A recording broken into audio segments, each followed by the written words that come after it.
Assalamu alaikum wa rahmatullah. Bismillah, alhamdulillah, wa salatu wa salamu ala rasulillah wa ba'd.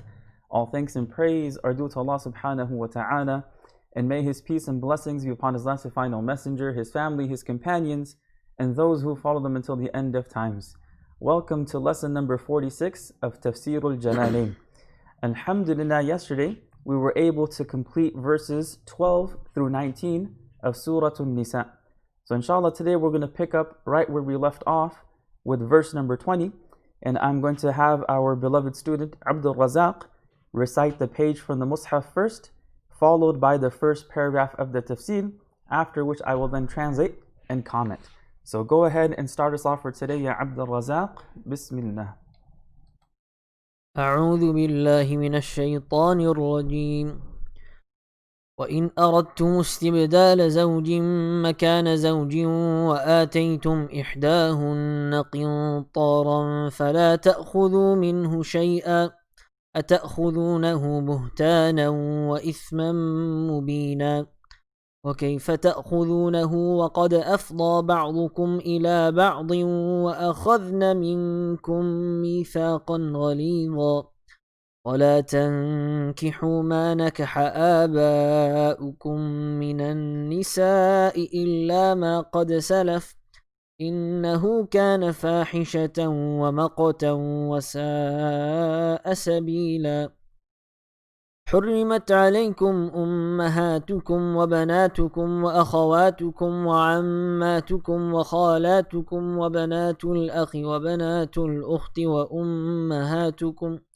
وأمهاتكم اللاتي أرضعنكم وأخواتكم من الرضاعة وأمهات نسائكم وربائبكم اللاتي في حجوركم من نسائكم اللاتي دخلتم بهن فإن لم تكونوا دخلتم بهن فلا جناح عليكم وحلائل أبنائكم الذين من أصلابكم وأن تجمعوا بين الأختين إلا ما قد سلف إن الله كان غفورا رحيما.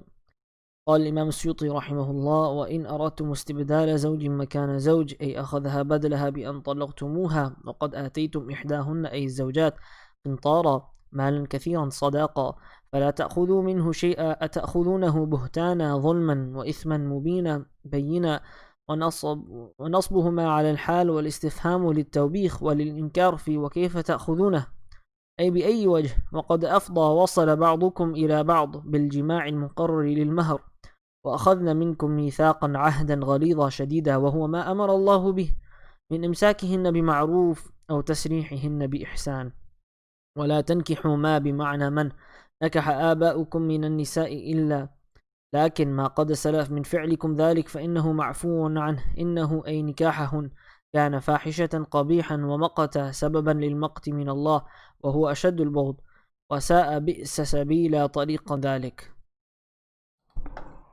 So just as a quick reminder, in the previous verse, in verse number 19, Allah subhanahu wa ta'ala was commanding the believers to make sure they are giving women their rights and they're not being abused, they're not being mistreated. So in pre-Islamic Arabia, women were abused and they were mistreated and didn't have rights, and oftentimes they were treated like property where they would be passed on through inheritance.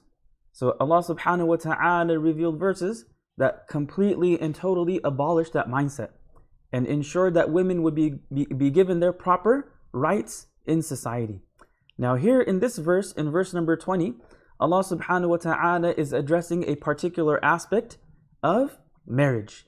That if a person wants to divorce his wife and wants to marry someone else, then they should divorce their wife in the best way and best manner possible, with fairness, with goodness, with ihsan, and should not demand any of his mahr or dowry back. So Allah subhanahu wa ta'ala says, وَإِنْ أَرَدْتُمُ اسْتِبْدَالَ زَوْجٍ مَكَانَ زَوْجٍ وَآتَيْتُمْ إِحْدَاهُنَّ قِنْطَارًا فَلَا تَأْخُذُوا مِنْهُ شَيْئًا أَتَأْخُذُونَهُ بُهْتَانًا وَإِثْمًا مُبِينًا. If you desire to replace a wife with another, and you have given the former even a stack of gold as dowry. You have given her plenty of wealth. Do not take any of it back. Would you still take it unjustly and very sinfully? So if you recall, the previous verse ended with Allah subhanahu wa ta'ala telling the believers, وَعَاشِرُوهُنَّ بِالْمَعْرُوفِ, that live with your spouses, live with your wives, بِالْمَعْرُوفِ, with fairness and goodness, gentleness, kindness, mutual care and concern and love. Let the marriage be healthy, wholesome, and happy. And if you dislike them, and if you dislike your spouses, then perhaps they might be something you dislike, but there still might be a lot of good in them. Now, if you want to divorce your wives, then do so in the best way possible, and don't demand any repayment back from them. So, وَإِنْ أَرَدْتُمُ اسْتِبْدَالَ زَوْجٍ مَكَانَ زَوْجٍ, if you desire to replace a wife with another, if you want to take a wife in place of the one you have, أخذها بدلها بأن طلقتموها, right? If you want to take a new wife in replacement or replacing your previous wife by divorcing her, وَقَدْ آتَيْتُمْ إِحْدَاهُنَّ قِنْطَارًا, and you have given them a lot of wealth. قِنْطَارًا, you have given them stacks of wealth. وَقَدْ آتَيْتُمْ إِحْدَاهُنَّ, you have given one of them, الزوجات, one of the wives, قِنْطَارًا مَالًا كَثِيرًا, a lot of wealth, صَدَاقًا, as mahar, as dowry. فَلَا تَأْخُذُوا مِنْهُ شَيْئًا, then don't take anything from it. Don't take anything back from it. أَتَأْخُذُونَهُ بُهْتَانًا وَإِثْمًا مُبِينًا, would you take it through imputation and open sin? Would you take it unjustly and sinfully? So أَتَأْخُذُونَهُ بُهْتَانًا, here Imam al-Suyuti rahimahullah says that the word buhtan means dhulm. Would you take that money unjustly, unlawfully? وَإِثْمًا مُبِينًا, and is an open, clear sin. بَيِّنًا, an open and clear sin. وَنَصْبُهُمَا عَلَى الْحَالِ, the words buhtanan and ithman, they are in the state of nasab because they are serving the grammatical role, the grammatical function of being hal, of being the circumstantial adverb. وَالْإِسْتِفْهَامُ لِلتَّوْبِيخ, and Allah subhanahu wa ta'ala posing the question is for reprimand and scold, meaning don't do that. That should not be something you do, that should not be your attitude, that should not be your behavior when it comes to divorce. Then he says, وَلِلْإِنْكَارِ فِي, in the next verse, the istifham, the question is for inkar, is for rejection, also for scold and reprimand. وَكَيْفَ تَأْخُذُونَهُ وَقَدْ أَفْضَى بَعْضُكُمْ إِلَى بَعْضٍ وَأَخَذْنَ مِنْكُمْ مِيثَاقًا غَلِيظًا, and how could you take it back after having enjoyed each other intimately, and she has taken from you a firm commitment? How can you take it when you have had access to each other and they have taken a firm covenant from you, a firm commitment from you? So he says, وَلِلْإِنْكَارِ, the istifham, the question in the following verse is for inkar, right, to object. وَكَيْفَ تَأْخُذُونَهُ, and how could you take it? بِأَيِّ وَجْهٍ, right, in what reason can you have to take it? وَقَدْ أَفْضَى بَعْضُكُمْ إِلَى بَعْضٍ, he says أفضى means وصل, and you have reached each other. And the meaning of that is biljima', you have reached each other in terms of having intimate relations. Al-muqarriri lil-mahr, that affirms the mahr, that makes the dowry mandatory. وَأَخَذْنَ مِنْكُمْ مِيثَاقًا غَلِيظًا, and they have taken from you a firm commitment. They have taken from you a firm covenant. So وَأَخَذْنَ مِنْكُمْ, they have taken from you مِيثَاقًا, عهدا, an agreement, commitment, covenant. غَلِيظًا, firm. شَدِيدًا, very strong. وَهُوَ مَا أَمَرَ اللَّهُ بِهِ, and that firm covenant, that firm commitment and agreement is what Allah subhanahu wa ta'ala has commanded. مِنْ إِمْسَاكِهِنَّ بِمَعْرُوفٍ, by keeping them with fairness and goodness. أو تسريحهن بإحسان, or letting them go with excellence, letting them go with also goodness and fairness. Then in the next verse, Allah subhanahu wa ta'ala mentions a particular legal ruling related to marriage. And the next few verses actually deal with those relationships or those types of marriages that are not permissible. And the following verses highlight that it is not permissible for a man to marry the following categories of women, or the following types of marriages. So Allah subhanahu wa ta'ala says, وَلَا تَنْكِحُوا مَا نَكَحَ آبَاؤُكُم مِّنَ النِّسَاءِ إِلَّا مَا قَدْ سَلَفَ إِنَّهُ كَانَ فَاحِشَةً وَمَقْتًا وَسَاءَ سَبِيلًا. Do not marry former wives of your fathers, except what was done previously. It was indeed a shameful, despicable, and evil practice. So here Allah subhanahu wa ta'ala says, or Imam Suyuti explains, وَلَا تَنْكِحُوا مَا بِمَعْنَى مَنْ. Again, we come across the relative pronoun ma, which is usually used for inanimate objects. But sometimes it can also be used for things that have intellect. So you're using the ismul mawsul ma, but it means man, the one who. So وَلَا تَنْكِحُوا مَا بِمَعْنَى مَنْ. Don't marry the one who نَكَحَ آبَاؤُكُم مِّنَ النِّسَاءِ, that your fathers had previously married. إِلَّا مَا قَدْ سَلَفَ, except what was done previously, except what has passed. لكن ما قد سلف, right? Except what was done previously. مِن فعلكم ذلك, in terms of you doing that, meaning marrying your father's wives. فَإِنَّهُ مَعْفُوٌ عَنْهُ, because if it was done in the past before the prohibition, it's overlooked, it's forgiven. إِنَّهُ أَيْ نِكَاحَهُنَّ, marrying them, كَانَ فَاحِشَةً قَبِيحًا, was something shameful, right? Something despicable. وَمَقْتًا سَبَبًا لِمَقْتٍ مِّنَ اللَّهِ, right? It is a cause of anger from Allah. So fahisha means something shameful, right? Something shameful. Maqtan is like anger from Allah subhanahu wa ta'ala. And why is it called that? Because it's sababan li maqtin min Allah. That a person doing that is a cause of earning the anger of Allah subhanahu wa ta'ala. وَهُوَ أَشَدُّ الْبُغْضِ. And maqt is the severest form of hatred. And this is something despicable in the eyes of Allah subhanahu wa ta'ala. وَسَاءَ سَبِيلًا, and an evil practice. بِئْسَ سَبِيلًا طَرِيقًا ذَلِكَ. Right? What an evil practice that is. So in this verse, Allah subhanahu wa ta'ala is prohibiting the marriage of, or prohibiting a person from marrying a woman that their father may have been married to in the past.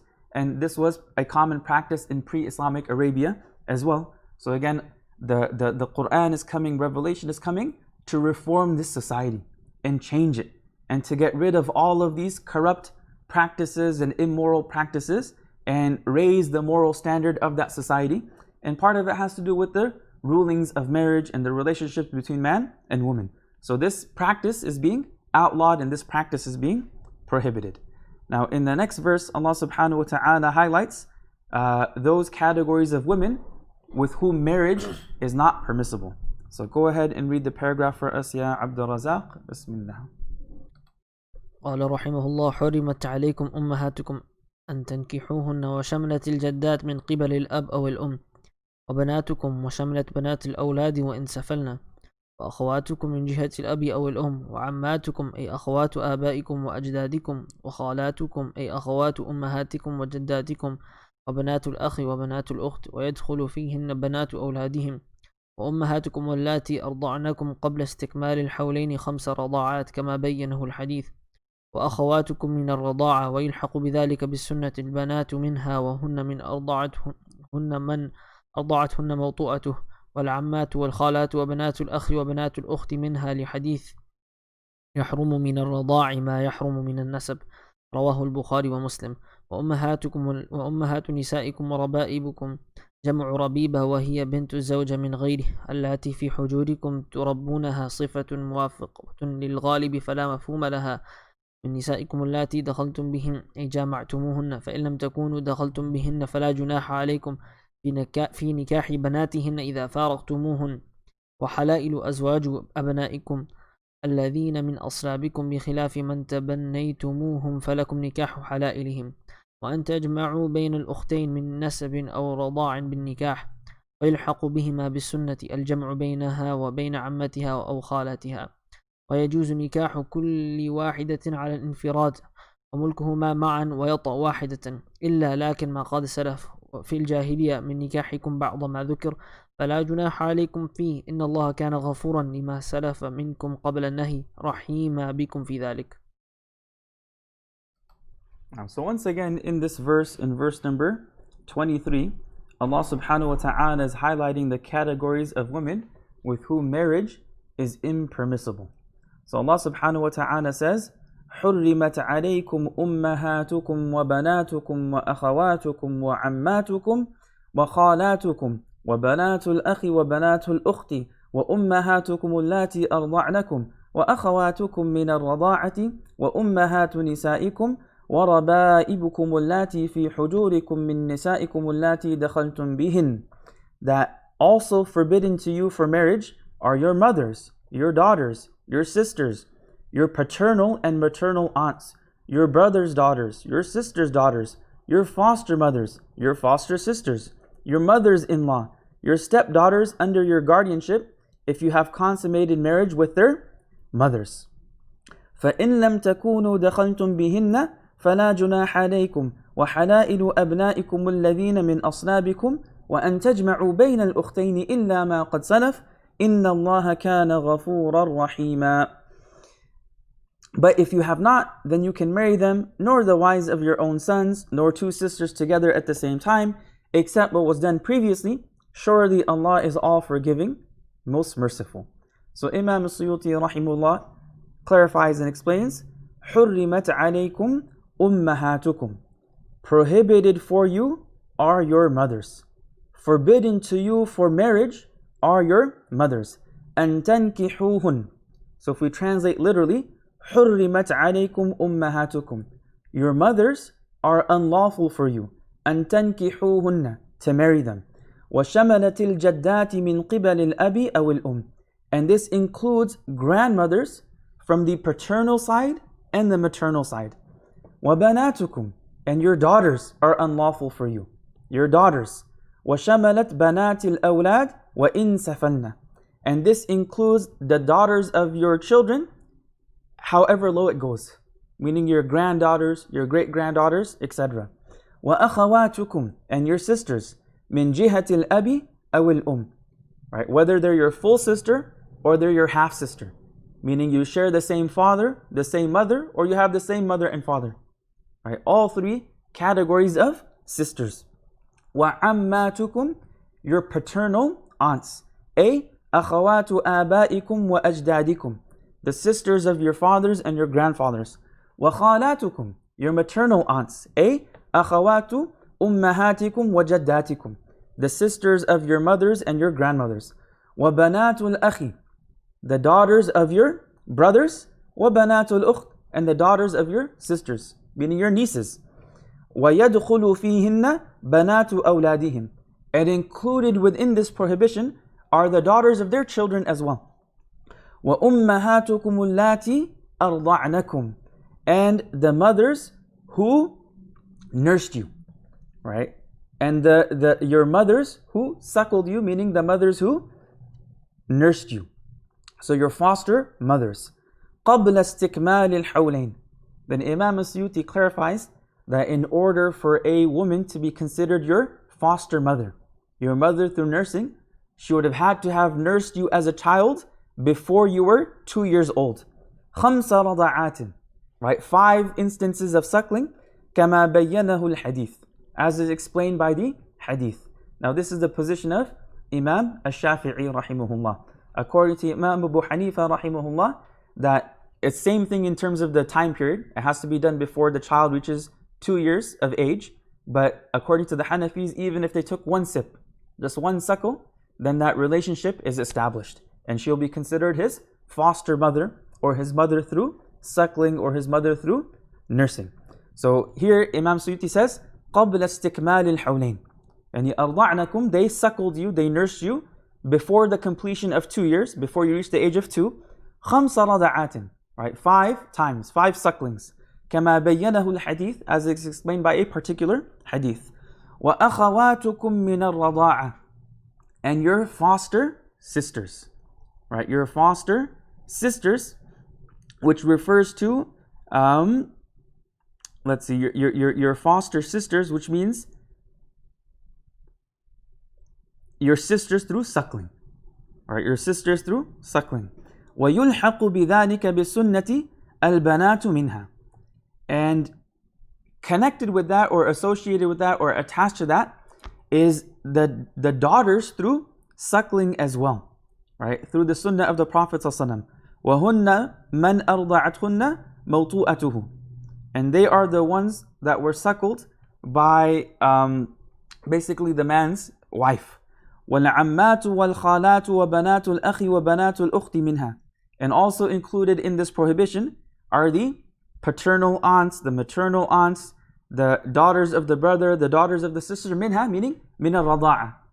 So all of these relationships that are created through suckling, that are created through nursing. لِحَدِيث, because of the hadith of the Prophet ﷺ, يَحْرُمُ مِنَ الرَّضَاعِ مَا يَحْرُمُ مِنَ النَّسَبِ. That which is prohibited through lineage is prohibited through nursing. Right? Those same relationships are established. رواه البخاري ومسلم. This is narrated by both Imam Bukhari and Muslim, and this hadith is a very important principle when it comes to this concept of who is your mahram and who's not your mahram, and those categories of women with whom it is impermissible to get married to. That is a very important principle highlighted in the hadith. يحرم من الرضاع ما يحرم من النسب وأمهات نسائكم. Right? The mothers of your wives, meaning your mothers-in-law. وَرَبَائِبُكُمْ. Right? وَرَبَائِبُكُمْ, which means your stepdaughters. فِي اللَّاتِي فِي حُجُورِكُمْ, that are under your guardianship. So وَرَبَائِبُكُمْ, he says the word رَبَائِبُكُمْ is the plural of the word رَبِيبَة. وَهِيَ بِنْتُ الزَّوْجَةِ مِنْ غَيْرِهِ. Right? And that is the daughter of your wife, but that daughter is from someone else. She's not your direct daughter, she's your stepdaughter. And the woman was married before, your wife was married before, and she had a child in that marriage, a daughter, and now she marries you. So that daughter, you cannot marry her as well. Right? And then it says, allati fi hujurikum, that are under your guardianship. Turabbunaha, that you are providing their tarbiyah. You're upbringing them, you're taking care of them, providing their education, etc.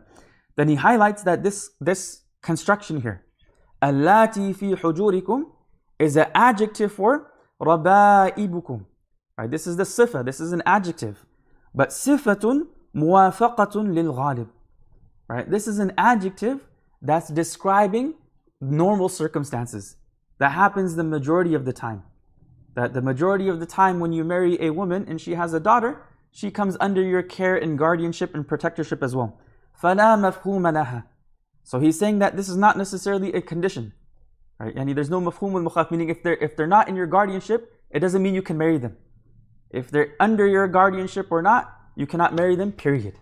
That is what Imam al-Suyuti rahimahullah is highlighting by saying, صِفَةٌ مُوَافَقَةٌ لِلْغَالِبِ. Yani allati fi hujurikum is an adjective that's describing what happens normally. فَلَا مَفْهُومَ لَهَا. And you can't understand the mafhum al-mukhalif, which is that if they're not under your guardianship, you could marry them. Meaning he's saying that's also not allowed. مِن نِسَائِكُمُ اللَّاتِي دَخَلْتُمْ بِهِنْ. Right? But this is referring to your stepdaughters under your guardianship if you have consummated marriage with their mothers. Right? مِن نِسَائِكُمُ اللَّاتِي دَخَلْتُمْ بِهِنْ. Right? From your wives with whom you have consummated the marriage, جَامَعْتُمُوهُنَّ. Right? You have had intimate relations with them. فَإِن لَمْ تَكُونُوا دَخَلْتُمْ بِهِنَّ. If you have not yet consummated the marriage with them, فَلَا جُنَاحَ عَلَيْكُمْ. Then there's no sin upon you فِي نِكَاحِ بَنَاتِهِنَّ إِذَا فَارَقْتُمُوهُنَّ. In marrying their daughters if you divorce them. نعم. وَحَلَائِلُ أَبْنَائِكُمُ الَّذِينَ مِنْ أَصْلَابِكُمْ. And the wives of your own sons. Right? The wives of your own sons. So, وَحَلَائِل means azwaj. The wives, أَبْنَائِكُمْ, of your sons, مِنْ الَّذِينَ مِنْ أَصْلَابِكُمْ. The literal translation would be that are from your loins, meaning your own direct sons. بِخِلَافِ مَنْ تَبَنَّيْتُمُوهُمْ فَلَكُمْ نِكَاحُ حَلَائِلِهِمْ. Right, as opposed to those children you have adopted, because you can marry their wives once they divorce them. وَأَن تَجْمَعُوا بَيْنَ الْأُخْتَيْنِ. Right, and to combine two sisters together at the same time in marriage. You cannot be married to two sisters at the same time. So وَأَن تَجْمَعُوا بَيْنَ الْأُخْتَيْنِ مِن نَسَبٍ, regardless of others, that sister, that relationship is through lineage, أو رضاع بالنكاح, or through nursing in marriage. So you cannot be married to two sisters at the same time, whether they're sisters, through lineage, or they're sisters through nursing. وَيُلْحَقُ بِهِمَا بِالسُّنَّةِ الْجَمْعُ بَيْنَهَا وَبَيْنَ عَمَّتِهَا أَوْ خَالَتِهَا.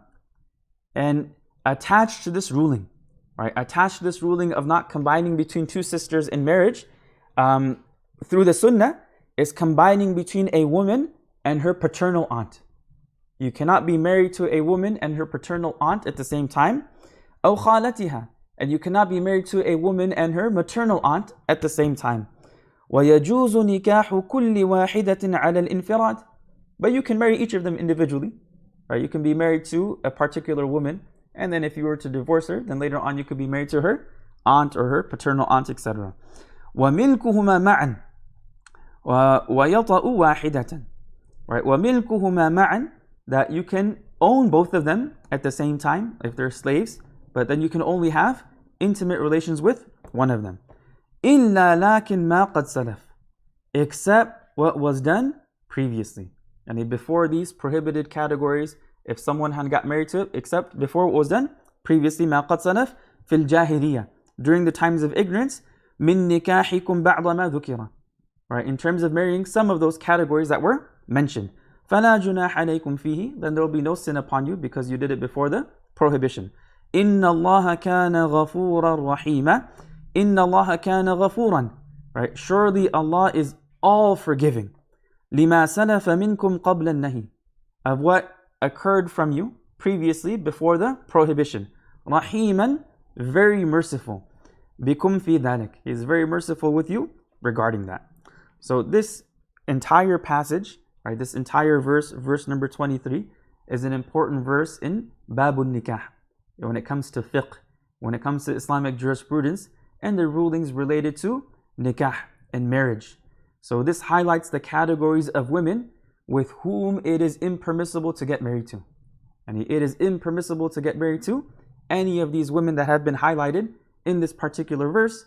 And the hadith of the Prophet ﷺ adds some extra categories to this list of prohibitions. Alright, go ahead and read for us the next page, tilawatan, followed by the first paragraph. Bismillah. والمحصنات من النساء إلا ما ملكت أيمانكم كتاب الله عليكم وأحل لكم ما وراء ذلكم أن تبتغوا بأموالكم محصنين غير مسافحين فما استمتعتم به منهن فآتوهن أجورهن فريضة ولا جناح عليكم فيما تراضيتم به من بعد الفريضة إن الله كان عليما حكيما ومن لم يستطع منكم طولا أن ينكح المحصنات المؤمنات فمما ملكت أيمانكم من فتياتكم المؤمنات والله أعلم بإيمانكم بعضكم من بعض فانكحوهن بإذن أهلهن وآتوهن أجورهن بالمعروف محصنات غير مسافحات ولا متخذات أخدان فإذا أحصن فإن أتين بفاحشة فعليهن نصف ما على المحصنات من العذاب ذلك لمن خشي العنة منكم وأن تصبروا خير لكم والله غفور رحيم يريد الله ليبين لكم ويهديكم سنن الذين من قبلكم ويتوب عليكم الله عليم حكيم قال رحمه الله وحرمت عليكم المحصنات أي ذوات الأزواج من النساء أن تنكحوهن قبل مفارقة أزواجهن عرائر مسلمات كن أو لا إلا ما ملكت أيمانكم من الإماء بالسبي فلكم وطئهن وإن كان لهن أزواج في دار الحرب بعد الاستبراء كتاب الله نصب على المصدر أي كتب ذلك عليكم، وأحل بالبناء للفاعل والمفعول لكم ما وراء ذلكم أي سواء ما حرم عليكم من النساء لأن تبتغوا تطلبوا النساء لأموالكم بصداق أو ثمن محصنين متزوجين غير مسافحين زانين فمن استمتعتم تمتعتم به منهن ممن تزوجتم بالوطء فآتوهن أجورهن مهورهن التي فرضتم لهن فريضة ولا جناح عليكم فيما تراضيتم أنتم وهن به من بعد الفريضة من حطها أو بعضها أو زيادة عليها إن الله كان عليما بخلقه حكيما فيما دبره لهم. In this next verse, Allah subhanahu wa ta'ala is continuing with the topic of those categories of women with whom it is prohibited to get married to. So Allah subhanahu wa ta'ala says, وَالْمُحْصَنَاتُ مِنَ النِّسَاءِ إِلَّا مَا مَلَكَتْ أَيْمَانُكُمْ. Also forbidden are married women, except captives in your possession. كِتَابَ اللَّهِ عَلَيْكُمْ. This is Allah's commandment to you. وَأُحِلَّ لَكُمْ مَا وَرَاءَ ذَلِكُمْ أَن تَبْتَغُوا بِأَمْوَالِكُمْ مُحْصِنِينَ غَيْرَ مُسَافِحِينَ. Lawful to you are all beyond these, as long as you seek them with your wealth in a legal marriage, not in fornication. فَمَا اسْتَمْتَعْتُمْ بِهِ مِنْهُنَّ فَآتُوهُنَّ أُجُورَهُنَّ فَرِيضَةً. Give those you have consummated marriage with their due dowries. وَلَا جُنَاحَ عَلَيْكُمْ فِيمَا تَرَاضَيْتُمْ بِهِ مِنْ بَعْدِ الْفَرِيضَةِ إِنَّ اللَّهَ كَانَ عَلِيمًا حَكِيمًا. It is permissible to be mutually gracious regarding the set dowry. Surely Allah is all-knowing, all-wise. So here Imam al-Suyuti rahimahullah writes and clarifies, وَحُرِّمَتْ عَلَيْكُمُ الْمُحْصَنَاتِ أي ذَوَاتُ الْأَزْوَاجِ. Right? And also forbidden are married women. Also prohibited are the women already bound in marriage. وَحُرِّمَتْ عَلَيْكُمْ. Also forbidden upon you are al-muhsanat. Al-muhsanat here means dhawatul azwaj. Those women that are already married. It is not permissible to marry a woman who's already married to someone else until she is divorced and her waiting period comes to an end. Right? مِنَ النِّسَاءِ أَن تَنْكِحُوهُنَّ قَبْلَ مُفَارَقَةِ أَزْوَاجِهِنَّ حَرَائِرَ مُسْلِمَاتٍ كُنَّ أَوْلَى. Right? So also forbidden for you, also prohibited are the women already bound in marriage. أَن تَنْكِحُوهُنَّ, to marry them, قَبْلَ مُفَارَقَةِ أَزْوَاجِهِنْ, right? Before they separate from their husbands. حَرَائِرَ, being free. مُسْلِمَاتٍ كُنَّ أَوْلَى, whether they're Muslim or not, meaning whether they're Muslim or kitabiyya. إِلَّا مَا مَلَكَتْ أَيْمَانُكُمْ, except that which your right hand possesses, meaning female captives, female slaves. And he's going to clarify. But before that, the word al-muhsanat, right? The word al-muhsanat, summiyat muhsanat. Women who are already in marriage, they are called muhsanat لِأَنَّهُنَّ أَحْصَنَتْهُنَّ التَّزْوِيجُ أَوِ الْأَزْوَاجِ. Because basically getting married or their husbands have protected them, right? Have protected them. So the word ihsan, right? The word ihsan in the Arabic language and even in the context of the Quran is used to refer to several different meanings.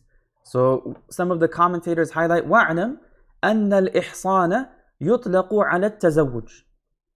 Right? Sometimes the word ihsan is used to convey the meaning of marriage. Like here, muhsanat means those women that are married.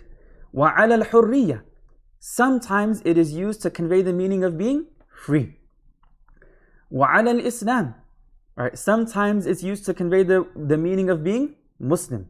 وَعَلَى الْعِفَّةِ, and sometimes it's used to convey the meaning of being chaste. So all of these meanings can be understood from the word ihsan, and depending upon the context and what's being said and what's being conveyed, the meaning can be slightly different. So it's important to keep that in mind when reading the Quran. So here, wal-muhsanat is referring to those women who are married. They have husbands. Right? إِلَّا مَا مَلَكَتْ أَيْمَانُكُمْ مِنَ الْإِمَاءِ بِالسَّبْيِ فَلَكُمْ وَطْءُهُنَّ وَإِنْ كَانَ لَهُنَّ أَزْوَاجٌ فِي دَارِ الْحَرْبِ بَعْدَ الْإِسْتِبْرَاءِ. Right? إِلَّا مَا مَلَكَتْ أَيْمَانُكُمْ. Except for what your right hands possess. مِنَ الْإِمَاءِ. In terms of female slaves, بِالسَّبْيِ. By being captives of war. And they were captured in warfare. فَلَكُمْ وَطْءُهُنَّ. That is permissible for you to have intimate relations with them. وَإِنْ كَانَ لَهُنَّ أَزْوَاجٌ فِي دَارِ الْحَرْبِ. Even though they may have husbands in Darul Harb. بَعْدَ الْإِسْتِبْرَاءِ. After making sure that they're not pregnant. After making sure that they're not expecting and that their wombs are empty.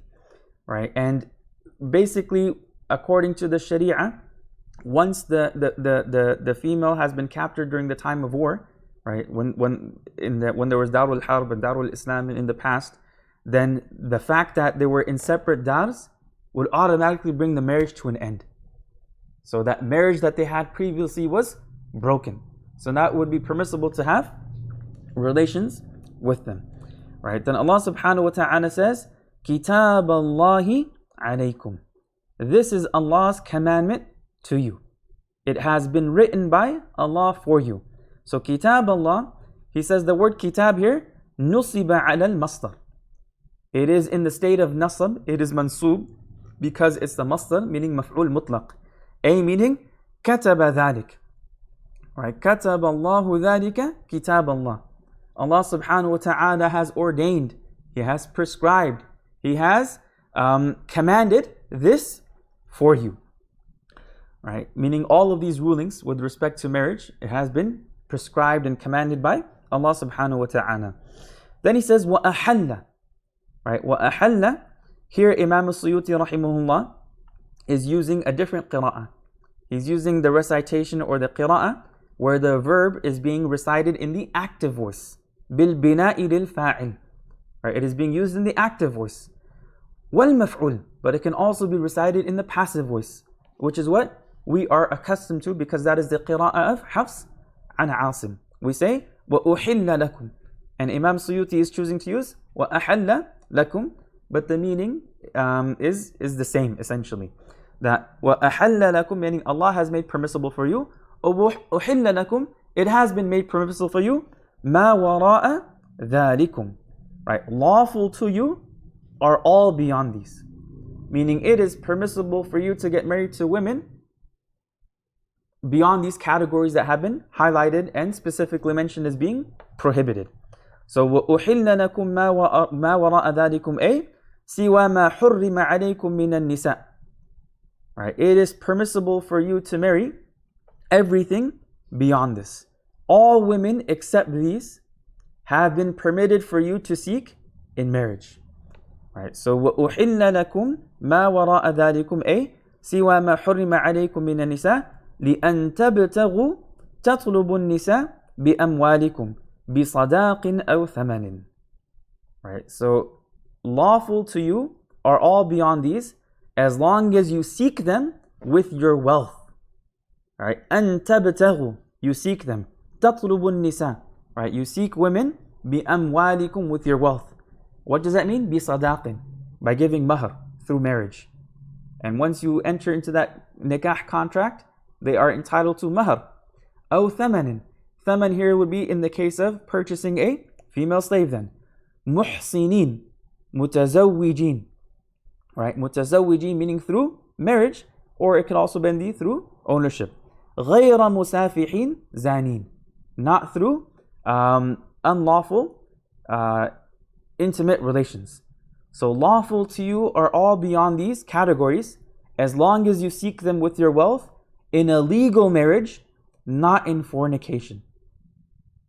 Right? You are binding yourselves, you are seeking them through lawful marriage. محسنين متزوجين غير مسافحين زانين, not in terms of fornication.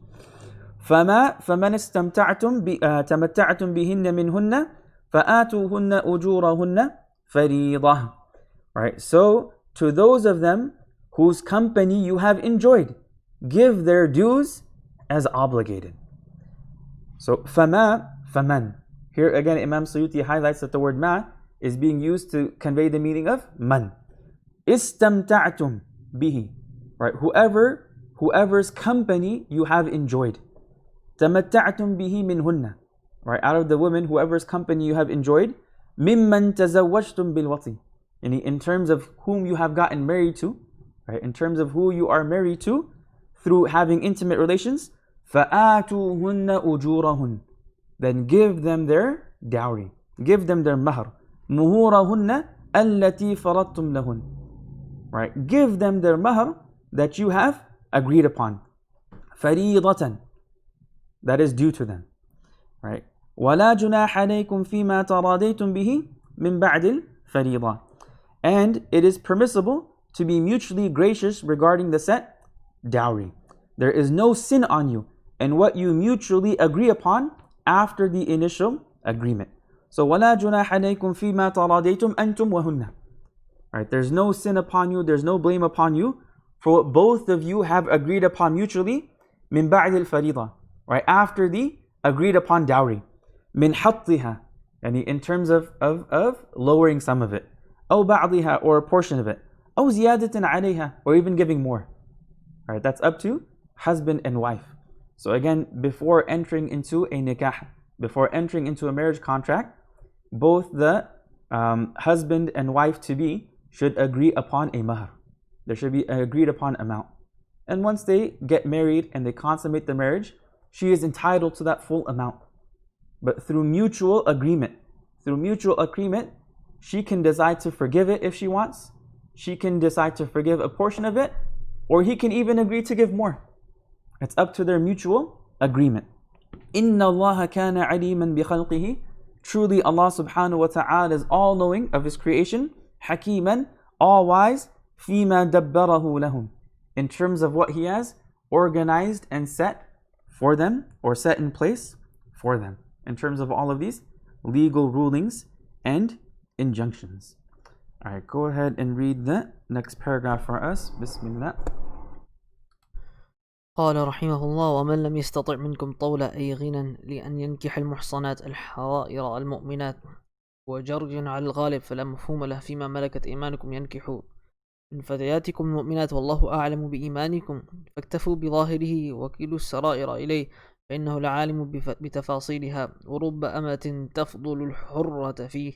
هذا تأنيس بنكاح الإمام بعضكم من بعض، أي أنتم وهن سواء في الدين، فلا تستنكفوا من نكاحهن، فانكحوهن بإذن أهلهن مواليهن وآتوهن أعطوهن أجورهن مهورهن بالمعروف من غير مطل ونقص، محصنات عفائف حال غير مسافحات زانيات جهرا ولا متخذات أخدان أخلاء يزنون بهن سرا، فإذا أحصن زوجنا، وفي قراءة بالبناء للفاعل تزوجنا، فإن أتينا بفاحشة زنا فعليهن نصف ما على المحصنات الحرائر الأبكار إذا زنينا من العذاب الحد، فيجلدن 50 ويغربن نصف سنة ويقاس عليهن العبيد، ولم يجعل الإحصان شرطا لوجوب الحد لإفادة أنه لا رجم عليهن أصلا.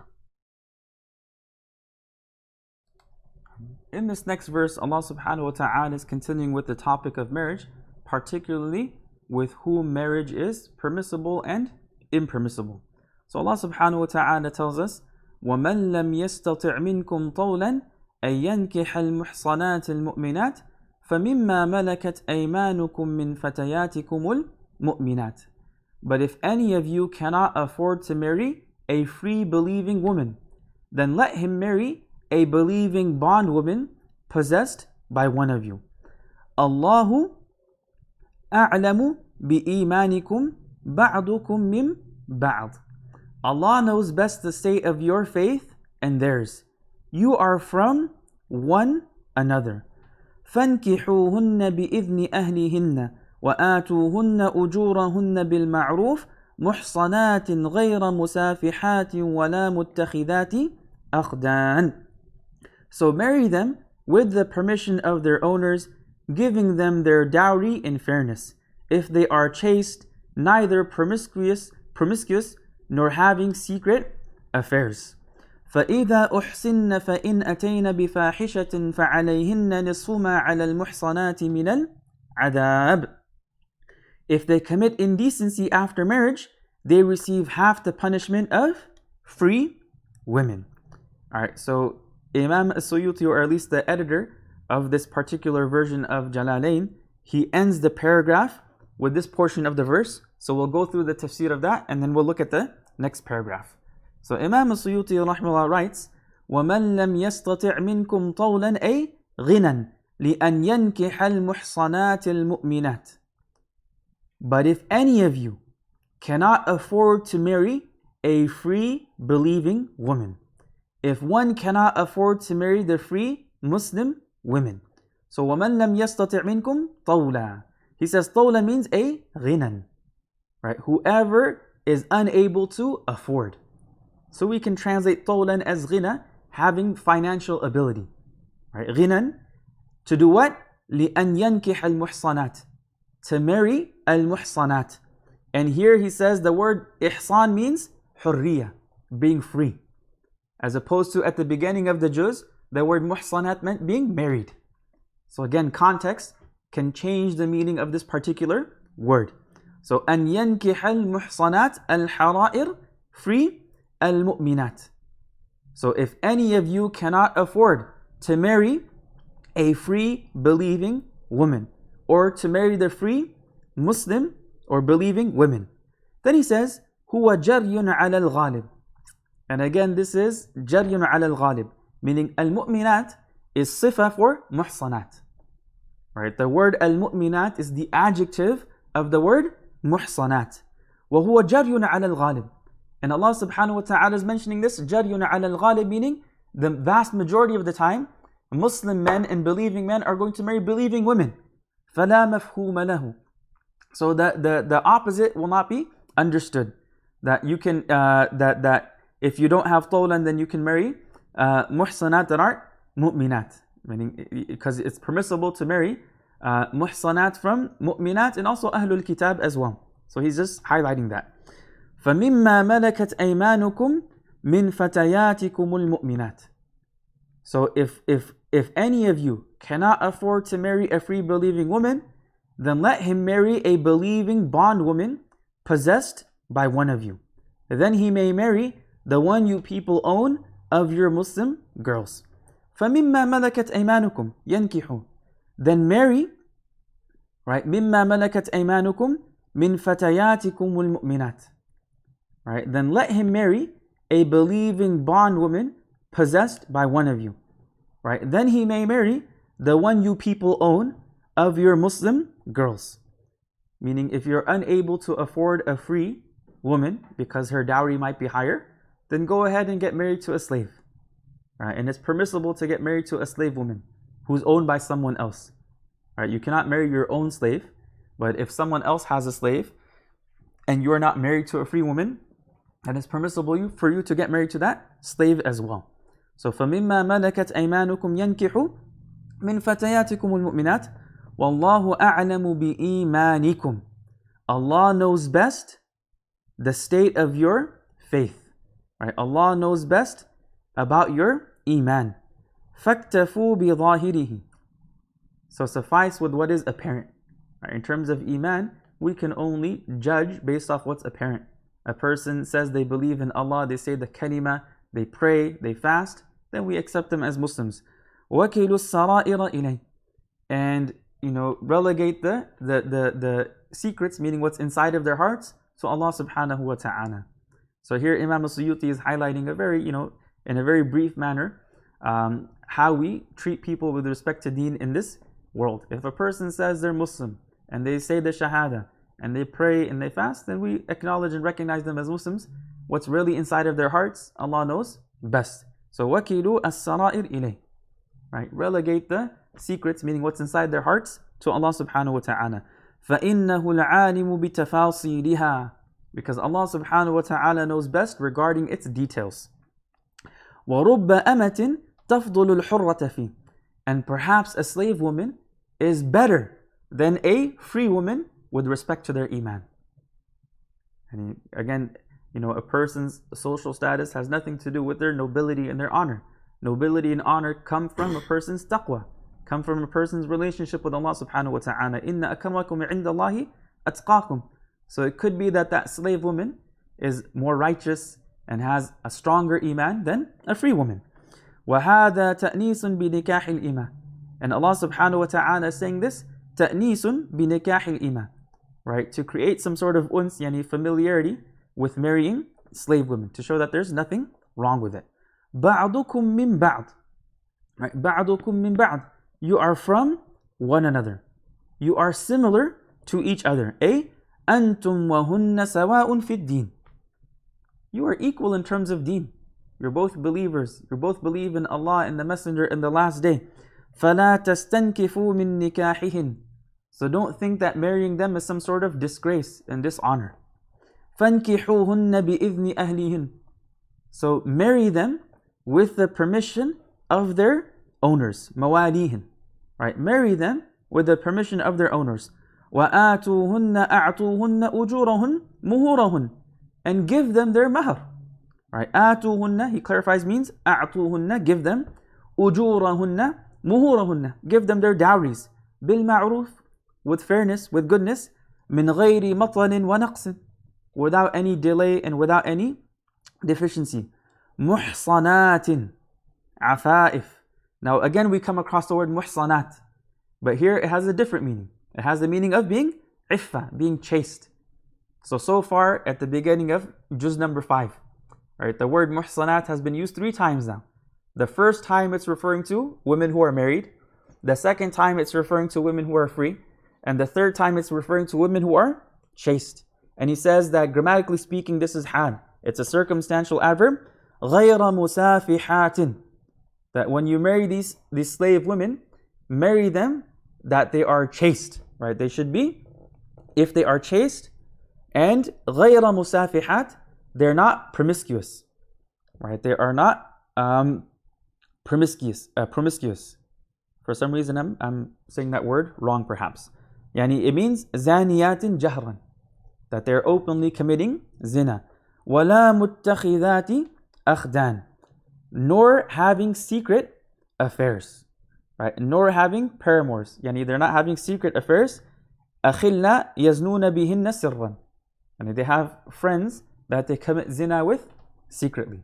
Yani if you're going to marry a slave woman, then make sure that she is muhsanat, meaning she is chaste. فَإِذَا أُحْصِنَّ. Right? فَإِذَا أُحْصِنَّ. Here we have the word ihsan again, but now it means marriage. So فَإِذَا أُحْصِنَّ زُوِّجْنَ, if they are married. وَفِي قِرَاءَةٍ بِالْبِنَاءِ لِلْفَاعِلِ. In another qira'ah, it's recited in the active voice. فَإِذَا أَحْصَنَّ. And if they become married, if they are married, تزوجنا. فَإِنْ أَتَيْنَ بِفَاحِشَةٍ, which is zina, and then they commit a shameful act. Right? These slave women, after they are married, after they become muhsana through marriage, and then they commit أَتَيْنَ بِفَاحِشَةٍ, then they commit a shameful act, which is zina. فَعَلَيْهِنَّ نِصْفُ مَا عَلَى الْمُحْصَنَاتِ مِنَ الْعَذَابِ. Then if they commit a shameful act, they shall be liable to half of the punishment prescribed for the free women. Right? If they commit the shameful act, meaning zina, after marriage, they receive half the punishment of free women in terms of had punishment. So the had punishment of zina is 100 lashes. So instead of 100 lashes, they will receive 50 lashes. فَعَلَيْهِنَّ نِصْفُ مَا عَلَى الْمُحْصَنَاتِ الْحَرَائِرِ الْأَبْكَارِ إِذَا زَنَيْنَا. Right? حَرَائِرِ الْأَبْكَارِ, right? Free women that are not married, if they do zina, min al-adab, in terms of punishment, al-had. فَيُجْلَدْنَا خَمْسِينَ, so they will be lashed 50 times. وَيُغَرَّبْنَا نِصْفَ سَنَةٍ, and they will be banished or exiled for half a year instead of a full year. Again, according to Imam al-Shafi'i, the total had punishment of zina for unmarried women, right? For unmarried women, the total had punishment of zina is 100 lashes plus being banished and exiled for a year. So he's saying the punishment, the had punishment for the slave woman is half of that. So instead of 100 lashes, it will be 50 lashes. And instead of being banished and exiled for 1 year, it will be banished and exiled for half a year. وَيُقَاسُ عَلَيْهِنَّ الْعَبِيدِ. And male slaves, you do qiyas is done upon them for male slaves, meaning their punishment will also be half. They will also be given 50 lashes and banished for half a year, according to Imam al-Shafi'i. وَلَمْ يُجْعَلِ الْإِحْصَانُ شَرْطًا لِوُجُوبِ الْحَدِّ. And we did not make ihsan here a condition for the had punishment becoming mandatory, لِإِفَادَةِ أَنَّهُ لَا رَجْمَ عَلَيْهِنَّ أَصْلًا, to show and highlight that there's no rajm upon the slaves aslan, originally. And there's no, the had punishment for slaves will always be lashing. There's no rajm for them, because rajm can't be halved. Right? Rajm cannot be halved. Alright, go ahead and read the next paragraph. Bismillah. قال رحمه الله: ذلك أي نكاح المملوكات عند عدم الطول لمن خشي خاف العنة الزنا أو أصل المشقة.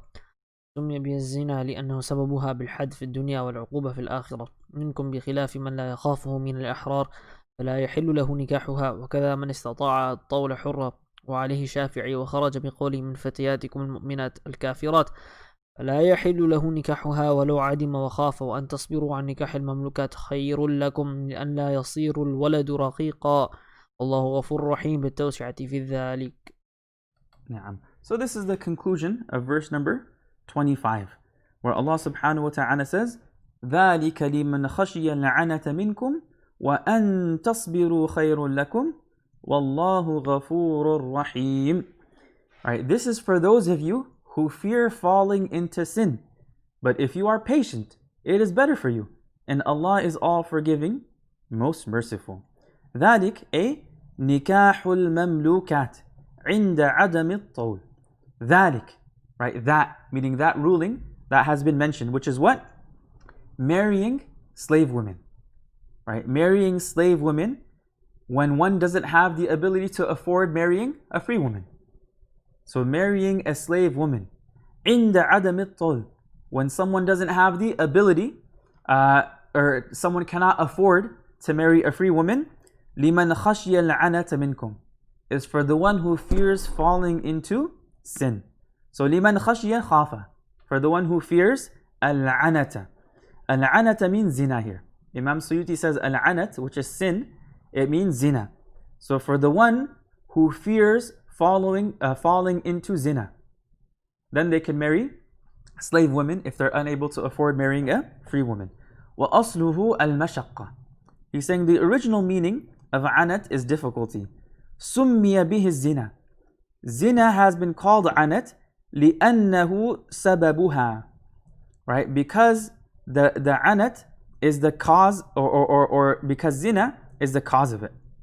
Meaning it's the cause of difficulty. بِالْحَدِّ فِي الدُّنْيَا, in terms of receiving the had punishment in this world. وَالْعُقُوبَةِ فِي الْآخِرَةِ, and punishment in the hereafter. So وَأَصْلُهُ الْمَشَقَّةِ. Alright, the original meaning of anat is mashaqqa. سُمِّيَ بِهِ zina. Zina has been called anat لِأَنَّهُ سَبَبُهَا, because it is the cause of mashaqqa. Right? Because it is the cause of difficulty. Zina is the cause of difficulty. How? بِالْحَدِّ فِي الدُّنْيَا. How does it lead to difficulty in this world? That if a person is found guilty, or if they confess, they'll receive the had punishment. وَالْعُقُوبَةِ فِي الْآخِرَةِ. If they don't repent, if they don't do istighfar, they'll get punished in the hereafter. Right? مِنْكُمْ بِخِلَافِ مَنْ لَا يَخَافُهُ مِنَ الْأَحْرَارِ فَلَا يَحِلُّ لَهُ نِكَاحُهَا وَكَذَا مَنِ استطاع طول حرة وعليه الشافعي. Then Imam Suyuti rahimahullah highlights the understanding of this verse according to Imam al-Shafi'i and the Shafi'i madhab, that this ruling, right, of marrying a slave woman is for a man who fears falling into zina and they don't have the ability to afford marrying a free woman. So if both of those conditions are there, they can get married to a slave. But if they have the ability to afford a free person, they have to get married to a free woman.